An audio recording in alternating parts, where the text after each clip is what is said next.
Hello everyone, आज का topic है लघुत्तम समापवर्त्य। इसका शॉर्ट फॉर्म होता है लेसे और महत्तम समापवर्तक, इसका शॉर्ट फॉर्म होता है मेसे। सबसे पहले हम पढ़ेंगे लघुत्तम समापवर्त्य, जिसे इंग्लिश में एलसीएम कहते हैं। इसकी जो फुल फॉर्म होती है वो ये होती है, एल से होता है लीस्ट या लोवेस्ट, सी से कॉमन और एम से मल्टीपल। इसका हिंदी अर्थ होता है न्यूनतम सामान्य गुणज। एलसीएम की जो परिभाषा होती है वो ये होती है कि वह छोटी से छोटी संख्या जो दी गई संख्याओं से भाग देने पर पूर्णतया विभाजित हो जाए, उन संख्याओं का लसय कहलाता है। या फिर इसे इस तरह से भी परिभाषित कर सकते हैं, दो या दो से अधिक संख्याओं का सबसे छोटा समान गुणज उन संख्याओं का लघुत्तम समापवर्त्य कहलाता है। इन दोनों परिभाषाओं को हम उदाहरण की सहायता से समझते हैं। जैसे हमें निकालना है 12 और 24 का लसय निकालना है, तो सबसे पहले इन दोनों को एक साथ रखकर अभाज्य गुणनखंड विधि द्वारा इनके अभाज्य गुणनखंड करने होंगे। सबसे पहले सबसे छोटी अभाज्य संख्या का भाग दिया जाएगा 2 का भाग 12 में दिया तो 6 बार, 2 का भाग 24 में दिया तो 12 बार, फिर 2 का भाग दिया 6 में गया 3 बार, और 2 का भाग 12 में दिया तो 6 बार, फिर 2 का भाग दिया 3 में जाता नहीं है, ये एज इट इज उतरेगा, और 2 का भाग 6 में गया तो 3 बार, फिर 2 का भाग इन दोनों में ही नहीं जाएगा तो 3 का देंगे, 3 का एक बार गया 3 में दिया तो, और 3 का 3 में भाग दिया तो एक बार गया। हमें तब तक भाग देना है जब तक एक एक ना आ जाए। तो ये जो अभाज्य गुणनखंड है इन सबको गुणा करके लिखेंगे, यही इन दोनों संख्याओं का लसय कहलाएगा। तो लसय हो जाएगा 12 और 24 का। इनको गुणा करेंगे 2 गुणा 2 गुणा 2 गुणा 3, 3 दूनी 6, 6 दूनी 12, 12 दूनी 24। तो 12 और 24 का एलसीएम हो गया 24।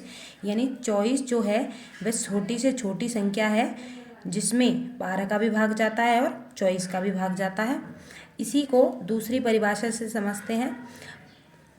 हमें सबसे पहले 12 के गुणज निकालने पड़ेंगे। 12 के गुणज होते हैं 12 एकम 12 यानी पहाड़ा, 12 एकम 12, 12 दूनी 24, 12 तिया 36, 12 चौका 48, इस तरह से।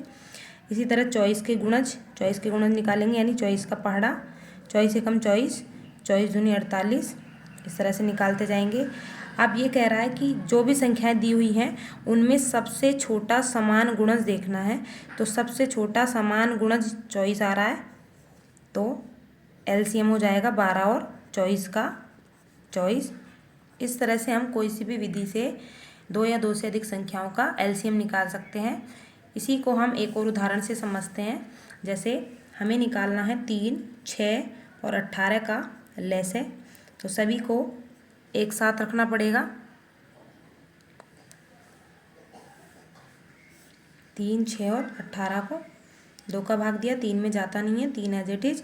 2 का भाग 6 में दिया 3 बार गया, 2 का भाग 18 में दिया 9 बार गया, फिर तीनों में 2 का भाग नहीं जाएगा, 3 का देंगे, 3 में दिया एक बार, 3 में दिया एक बार, 9 में दिया 3 बार, फिर 3 का भाग दिया, 1 को एज इट इज उतारेंगे क्योंकि 1 में भाग नहीं जाएगा, 3 का 3 में भाग दे एक बार।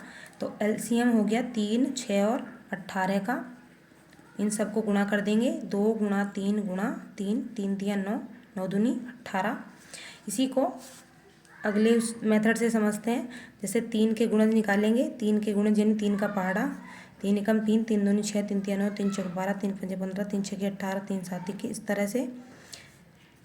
6 के गुणज निकालेंगे, यानी 6 का पहाड़ा, 6 एकम 6, 6 दूनी 12, 6 तिया 18, इस तरह से निकालेंगे। 18 के गुणज यानी 18 का पहाड़ा लिखेंगे, 18 एकम 18, 18 दूनी 36, इस तरह से। अब हमको इन संख्याओं का सबसे छोटा समान गुणज देखना है जो तीनों में कॉमन हो।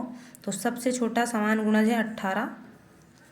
तो 3, 6 और 18 का जो एलसीएम है वो हो जाएगा 18।